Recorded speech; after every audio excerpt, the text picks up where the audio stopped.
대한민국 국민은요, 아, 내가 앞으로 5년간 1년에 소득의 30%만 내면 5년간 내면 저 땅이 내 땅이 될 것이다. 그런 사실을 전 국민이 거의 다 알았습니다. 토지 열람이 가능했어요. 그렇기 때문에 6.25 전쟁 때 북한이 남한을요 3개월 정도 지배했습니다. 3개월. 그러니까 대구 낙동강 밑에 있는 부산을 제외하고는 북한이 3개월을 대한민국을 점령했단 말이죠. 그때 토지 개혁을 이 사람들이 하려고 그랬어요. 북한식으로 했으나 우리 국민들이 동요를 안 했습니다. 왜냐하면 북한은 무상몰수의 무상분배였지만 우리는 소유권을 주지 않았습니다. 경작권만 줬단 말이죠. 대신 남한은 유상몰수의 유상분배를 하고 소유권을 완전히 주겠다라는 약속을 했고 자기가 할양받을 그 토지 열람이 5월 30일까지 가능했었기 때문에 대한민국을 지킬 수 있었다. 저는 이렇게 확신합니다. 이 모든 일련의 상황은 인간의 힘으로 좀 됐다고 보이지 않아요. 예, 이건 뭐 어떻게 말로 설명할 수 없단 말이죠. 하나님께서 대한민국을 사랑해 주셔서 애국가에 나와 있듯이 대한민국을 지켜주신 것이 아닌가 이런 생각을 하지 않을 수가 없습니다. 학자로서 다른 방법으로 이거 갖다가 설명하기 매우 어렵습니다. 자, 여기까지는 여러분 마지막 반복입니다. 더 이상 제가 헌법 시간에 45년부터 48년 또는 50년까지의 상황을 제가 다시 반복하는 일은 없을 것입니다. 근데 지금 어제도 말씀드렸지만 이 제주 4.3에 대해서 문재인 대통령이 뭐라 그랬죠? 2020년 추모사에는 먼저 꿈을 꾸었다는 이유로 제주는 처참한 죽음을 맞이했다. 이렇게 얘기를 했어요. 이건 인민유격 때 대한민국을 적대한 세력에 대해서는 더할 나위 없는 찬사입니다. 그때는 야 저렇게 말할 수 있을까라고 생각을 했었는데 딱 부러지지가 않았어요. 제가 볼 때는. 근데 이 작년 2021년 추모사에서는요. 남로당 유격대를 강경 진압한 대한민국의 군인과 경찰을 국가폭력이라고 했단 말이죠. 그래서 이 도저히 역사 왜곡이고 대한민국의 정체성을 전면적으로 부정하는 것이기 때문에 용서할 수 없다. 그래서 4월 14일 날 조선일보에 의견 광고를 이제 냈다는 것이죠. 금년 4월 3일도 이 사람이 아직은 임기가 남아 있어요. 3월 9일 날 대선이지만 임기는 5월까지니까 4월 3일 날 추모사에서 어떤 말을 할지 제가 상당히 관심을 가지고 보고 있습니다. 여러분도 관심을 가지고 보시기 바랍니다. 어떤 태도에 어떤 입장을 표명할지 말이죠. 그런데 지금부터는요. 이 제주 4.3에 대해서 문재인 대통령의 시각이 이랬는데 현재 벌어지고 있는 일들을 제가 말씀을 드리겠습니다. 이게 무슨 말인가 하면 작년에 제주 4.3 특별법이 통과가 됐는데 거기에 보면 특별제시입니다. 뭐 직권제시입니다. 또는 지금 우리가 잘 알기 어려운 그런 내용들이 있어요. 그런 실태에 대해서 제가 한번 설명을 좀 여러분께 드리도록 하겠습니다. 그리고 작년 2021년 21년 법이 통과되기 전에요. 자, 이게 뭐 연도가 나오는데 연도는 여러분 외우실 필요 없죠. 그렇죠? 중요한 거 아니니까. 2018년인데 제주지방법원에 이 4.3 사태에서 군법회의에서 이 유죄로 판정된 수용인들에 대한 재심을 청구합니다. 여기서 여러분이 몇 가지 봐주셔야 돼요. 첫째, 용어가 다른데 수형자인데 수형인이라 그래요. 지금은 뭐라 합니까? 수형자라 그래요. 수형자. 그 당시는 이제 수형이라는 말을 쓴 것 같아요. 두 번째는 요거는 4.3 특별법이 만들어지기 전인데 재심을 청구했다고 그래요. 재심을. 여기서 여러분 세 번째는요. 청구했는데 그 전에 제주 4.3 사태 때 무기를 들고 근데 국가에 반란을 한 사람도 있지 않습니까? 그 사람이 이천한 3, 4, 500명 됩니다. 그 중에는요, 살아계신 분도 한 18명 되시고, 대부분 다 이제 세월이 많이 흘렀기 때문에 돌아가셨는데, 군법회의에서 다시, 이 군법회의는요, 여러분 주의, 용어를 조심해 주셔야 되는데, 군법회의는 지금은 군법회의는 말 안 씁니다. 군사법원이라고 그래요.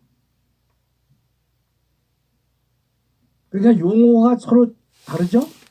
수영인, 수영자, 군법회의, 군사법원.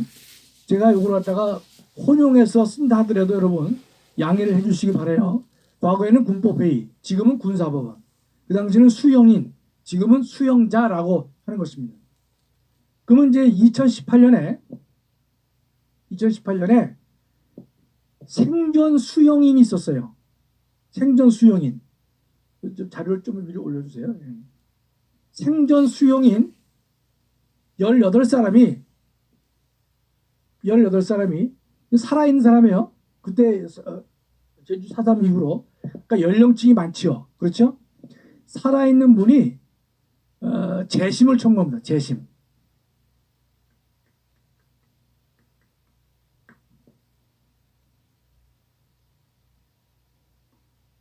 그러면 형사 유죄 판결의 재심은요, 판사나 검사가 경기를 일으켜야 됩니다.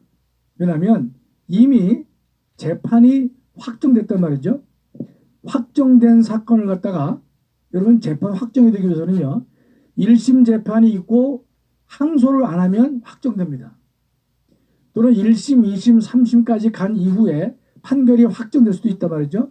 이때도 확정된 다음에 하는 게 재심이에요. 확정되기 전에 다시 하는 것도 부담이 되는데 확정 판결을 다시 심사한다? 이거는 검사나 법원에서는 검찰은 잘 안 해주려고 합니다. 왜 그렇겠어요? 확정된 판결을 다시 한다. 형사 판결이란 말이죠. 그러면 자기네 검사들이 잘못한 것이다. 판사들이 잘못한 것이 명백하기 때문에 이것은 이 낙타가 바늘귀 들어가듯이 보다 더 어려운 게 형사 유죄 판결의 재심입니다. 잘 안 해줍니다. 그럼 상식적으로 잘 해주겠어요? 잘 안 해줍니다. 그런데 이때 지금 2018년에요.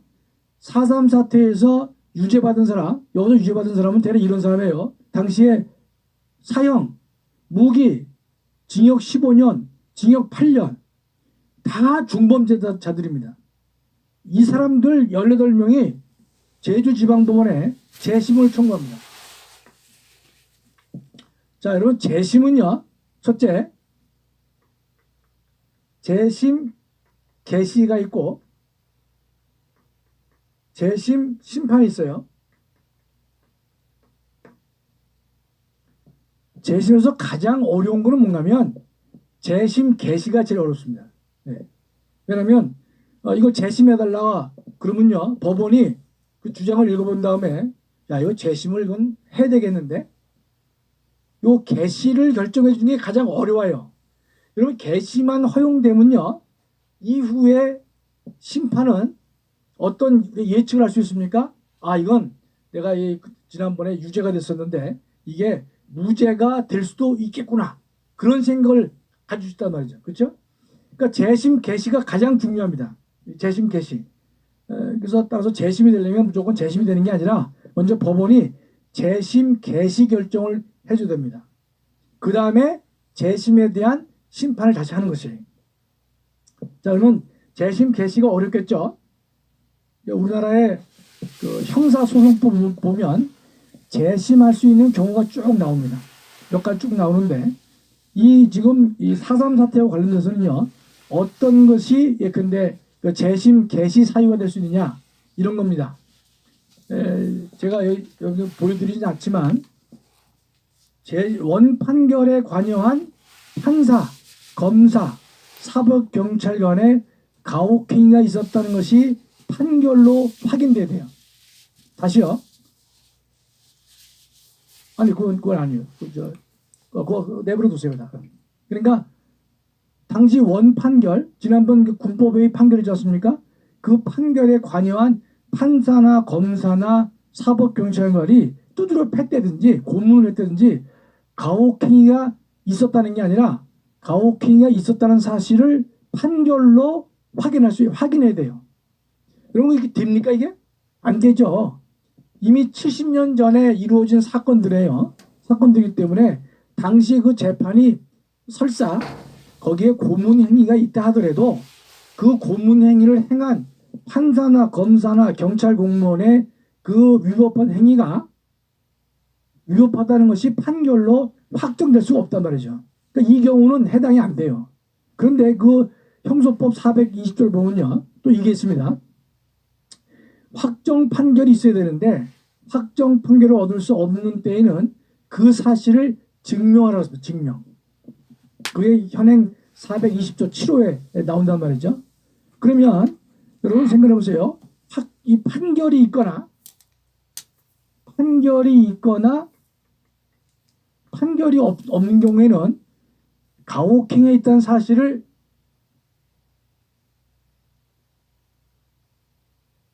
증명해야 돼요. 증명. 자, 그러면 상식적으로 볼 때요. 이 증명은 어떻습니까? 매우 엄격한 증명이 필요합니다. 판결 또는 증명해야 된다 했으니까 판결에 버금갈 만한 가까운 엄격한 증명이 있어야만 뭐가 됩니까? 재심 개시가 될 거란 말이죠. 개시가. 그렇겠죠? 우리나라 대법원도 판례가 있어요.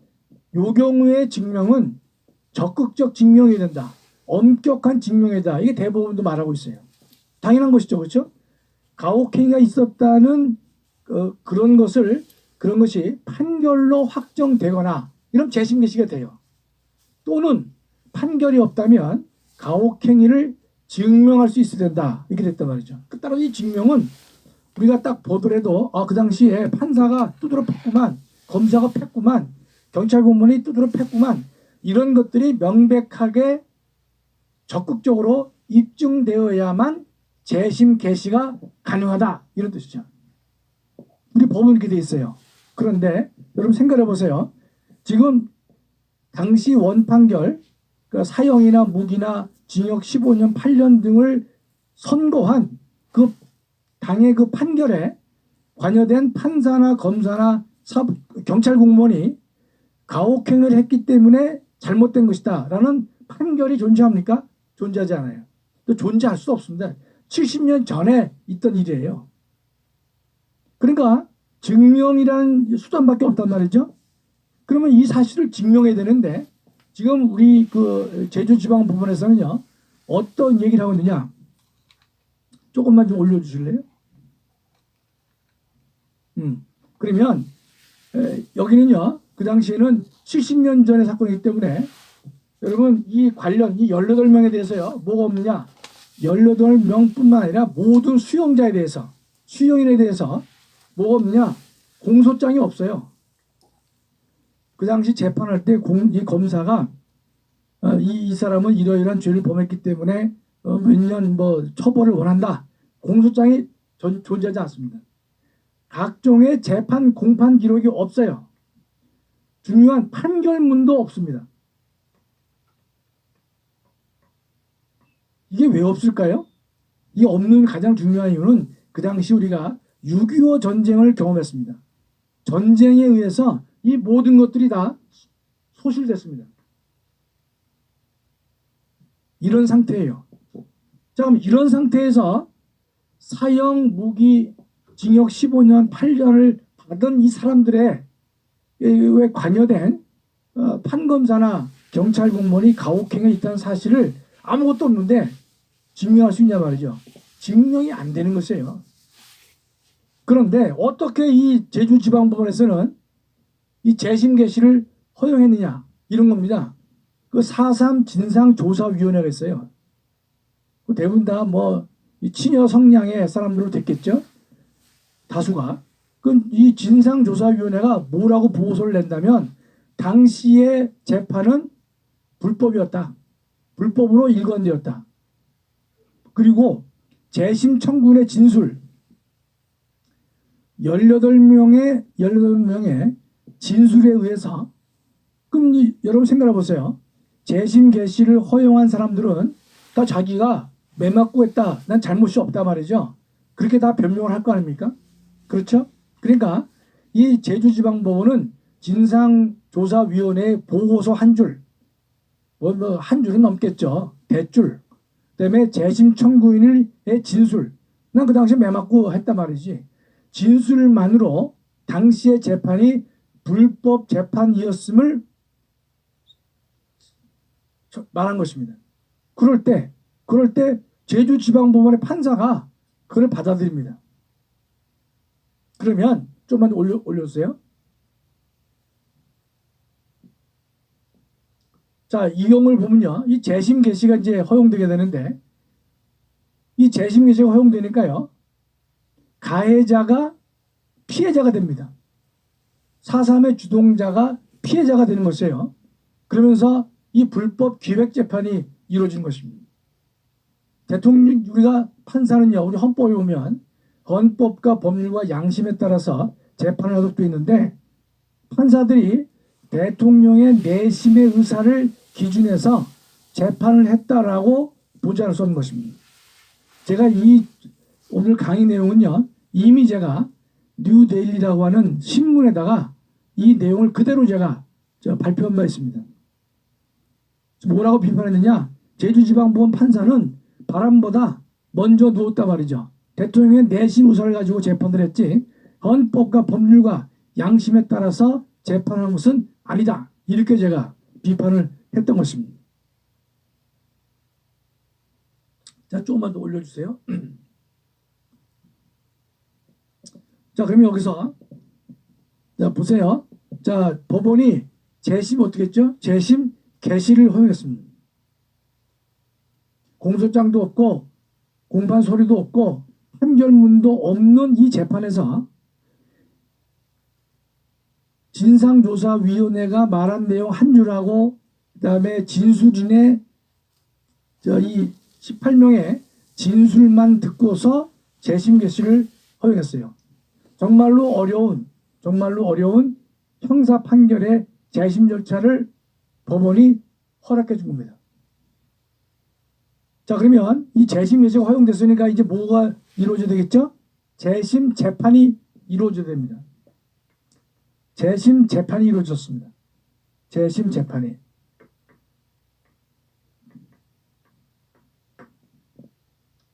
자, 그러면 재심 재판에서는요, 이제 판사가 공소 기각을 합니다. 좀 어렵습니다. 여기 이 부분이 공소 기각하는데 무죄를 하지 않고 공소 기각을 했어요. 우리 이제 눈썰미가 있는 분만 이해를 좀 해보세요. 자, 이게 재판이 이제 재심 재판이 이루어졌어요. 그러니까 어떻게 하면 검사가 다시 18명에 대해서 기소를 합니다. 근데 70년 전의 사건이니까 검사는 전혀 기억이 없어요. 알지도 못해. 그런데 재심 개시가 허용되니까 검사는 할 수 없이 기소를 했어요. 기소장에 뭐라 씁니까? 대한민국에 적대하는 성명불상의 무장대에게, 대한민국에 적대한 이름을 모르는 성명불상의 무장대에게 이들이 식사 제공, 정보 제공, 쌀 제공을 했다. 이렇게 한 석 줄로 다 돼 있습니다. 기소장에 보면. 제가 확인한 바 있습니다. 그러니까 검사는 뭐 쓸 게 없어요. 그러면 이렇게 쓰면 안 되죠, 원래는. 그리고 검사가 재판에서 기소할 때는요, 피고인 누구가 언제 어디서 무엇을 이렇게 했단 말이죠. 따라서 형법 몇 조에 어긋난다. 이걸 자세하게 언급합니다. 그래가지고 법원에 재판을 청구하는 게 공소장이에요. 그랬는데 이 검사는 아무것도 기억나는 게 없는 거예요. 기록도 없고 막연한 뭐 기록밖에 없단 말이죠. 따라서 이런 성명불상의 대한민국에 적대하는 성명불상의 무장대에게 어떤 사람은 식사 제공을 했다, 어떤 사람은 정보 제공을 했다, 어떤 사람은 쌀 제공을 했다. 이렇게 두 속줄만 되는 것이. 그러면 여기서 이제 이 판사는요 이렇게 합니다. 야, 너 그 기소장 내용이 왜 이렇게 엉성하냐? 그렇게 기소장 쓰면 되겠냐 말이죠. 기소장을 정확히 써야 되는데 기소장을 잘 못 썼기 때문에 판사는 뭐랍니까? 공소, 기각. 공소는 뭔가면 공적인 소송이에요. 검사가 말하는 기소를 우리가 보통 공소라 그래요. 기소가 잘못됐다, 잘못. 이제 기소를 기각하는 거예요. 즉 공소 기각의 결정을 내립니다. 판결을 내려요. 이 공소 기각을 내리게 된 이유가 뭐겠어요? 지금 판사는요. 지금 이 18명의 그 수용자들이 어떤 일을 했어요? 대상은 정확히 누군지 모르지만 그들에게 쌀을 줬어요. 정보를 줬어요. 그다음에 식사 제공을 했어요. 이거는 아주 최소의 최소한만 언급을 한 거예요. 그렇죠? 예. 그러나 그것도 죄가 됩니까? 안 됩니까? 죄가 되지요. 죄가 되니까 판사는 어떤 방법을 취하는가 하면 쌀 제공하고 정보 제공하고 했으면 죄가 된단 말이죠. 무죄가 안 된단 말이죠. 그러니까 이 판사는 어떻게 해요? 너 그 몇 월 며칠 몇 시에 정확하게 공소장을 써야 되는데 제대로 못 썼단 말이지. 공소장 작성이 매우 미숙하고 서툴고 특정되지 않았다. 그래서 공소를 기각합니다. 이거는 그렇게 그럴 수밖에 없잖아요. 70 몇 년 전에 70 몇 년 전에 사건을 뭐 검사도 모르고 판사도 모르는데 이 내용을 한 판사가 제갈창입니다. 제갈창. 판사는 이름을 공개해도 법에 어긋나지 않습니다. 제갈창이에요. 예. 이 양반이 제주 법원에 있다가 제가 제 기억으로는 작년에 충주지원장으로 영전대 간 거로 제가 알고 있는데 제갈창이라는 이 친구가 이걸 한 것이에요. 공소 기각을 했습니다. 공소 기각. 자, 조금만 좀 올려주세요. 자, 그러면 지금 여러분 공소 기각하고 무죄하고는요 어떤 차이가 있느냐? 공소 기각과 무죄는요 무죄가 되면요 형사 보상을 받습니다. 형사 보상을. 근데 공소 기각이 되면 형사 보상을 받을 수도 있고 받지 못할 수도 있어요. 그러니까 요 부분이 어려워요. 요 부분이. 그러니까 이제 재심에서 예전에 유죄였는데 무죄가 되면요 억울하게 옥살이 했잖아요. 그렇죠? 뭐 3년간 감옥에 있을 때든지 10년을 감옥에 있을 때든지 그런 기간들에 대해서 국가가 뭘 해줍니까? 보상을 해줍니다. 보상. 형사 보상을 해줄 수 있어요. 이건 100% 해줍니다. 그런데 공소기각의 경우에는요. 공소기각에는 100% 보상을 안 해줍니다. 제가 이걸 여러분 이제 공소기각을 설명을 안 하면 여러분이 이 말을 잘 이해를 못해서 할 수 없이 이제 좀 설명을 드리겠는데 길게는 못하고요. 간단하게 좀 잘 이해를 해보세요. 공소기각이 종류가 여러 가지가 있는데 여러분 이것만 기억해. 신고죄는 뭐예요? 고소인이 처벌해달라고 요구가 있어야만 비로소 검사가 수사를 하거나 또 판사가 처벌할 수 있는 법이에요. 이게 신고죄입니다. 고소인의 고소가 있어야 돼요. 지금은 없어졌지만 간통죄가 있어요. 간통죄. 제가 예를 들어보는 거예요. 지금은 간통죄가 없지만 예전에 간통죄는 신고죄였어요. 신고죄. 자, 그러면 어떤 부인이 남편이 바람을 폈어요. 그래서 화가 나서 간통죄로 고소했습니다. 근데 검사가 보니까 또 판사가 보니까 간통의 혐의가 넘쳐. 내버려두면 이건 무슨 100% 유죄입니다. 그랬는데 이 남편이 면회온 그 자기 아내한테 뭐 이 연애 때 사진도 얘기도 하고 그다음에 정말 내가 잘못했단 말이지. 나 좀 한번 용서해달라. 그럴 수 있죠? 그러니까 이 부인이 그 말을 듣고 에이 그래 눈 딱 감고 내가 용서해 주자. 그래서 이 부인이 간통죄의 고소를 취하합니다. 이럴 수 있죠? 이런 경우가 있었어요. 자, 고소를 취하하면 간통죄는 고소권자의 고소가 없이는 당해 범죄를 취급할 수가 없어요. 이럴 때 우리 형사소송법은요, 법원이 어떤 결정을 내리도록 했냐면 공소기각의 판결을 내도록 했습니다.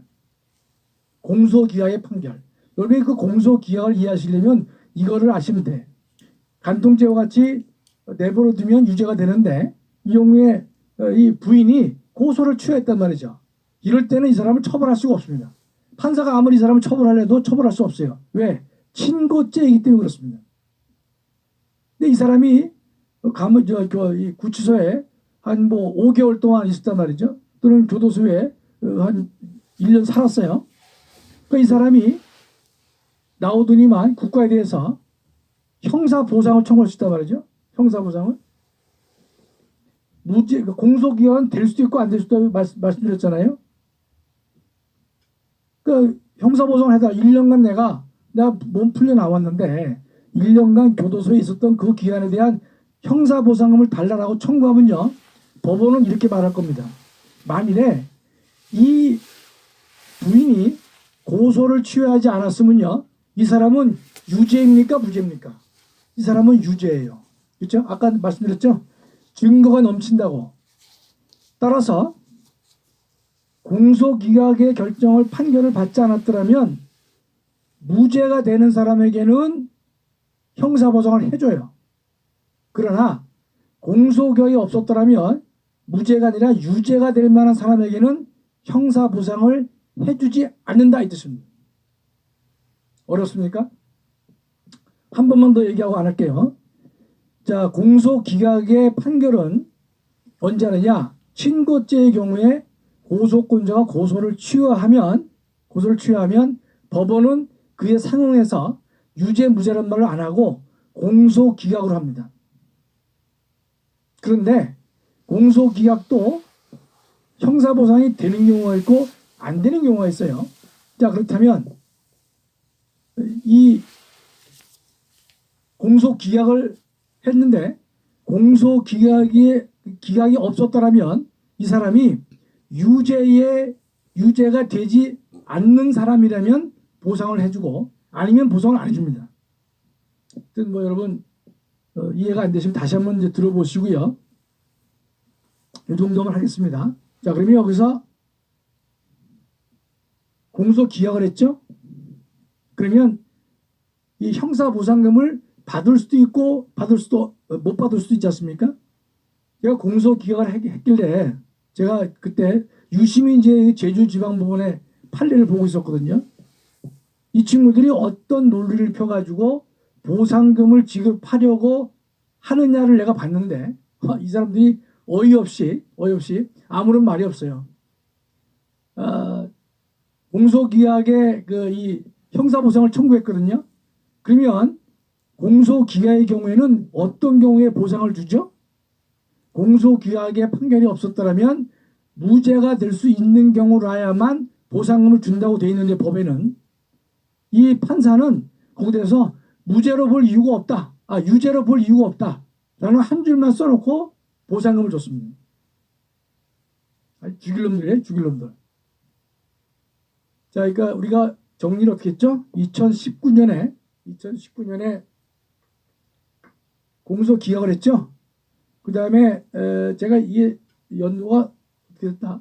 지금 그 세 번째 판결이 2019년에 있었는데 말에 8월인가에 있었어요. 이때 놀라지 마세요. 이 18명에게 사형, 무기징역, 징역 15년, 7년을 선고받은 생전 수용자 18명에 대해서 53억에 해당하는 형사보상금을 지급합니다. 완전히 떼돈을 본 것이죠. 그렇죠? 이게 말이 안 되지 않습니까? 그 당시에 사형, 무기, 징역 15년, 8년을 선고받은 사람이 18명인데 생존 수용자들에게 재심을 허용하고 형사보상금을 허용했는데 53억 4천만 원의 보상을 법원이 허락해 줍니다. 정말 이게 열받는 일이 아닐 수가 없어요. 그랬는데 이 사람이 18명이 그만 있지 않았어요. 또 뭘 청구했냐면 국가에 대해서 국가 배상까지 청구합니다.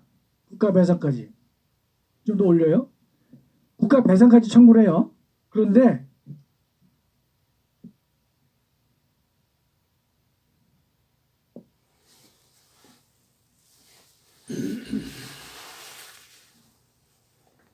공소 기각을 했고 그 다음에 뭘 했어요? 다시 이제 형사 보상을 청구해요.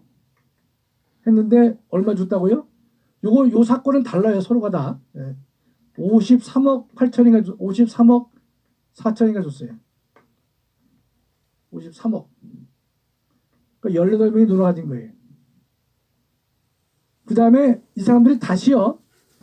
작년 2021년에 제주지방법원에 다시 103억에 해당하는 국가 배상을 청구했습니다.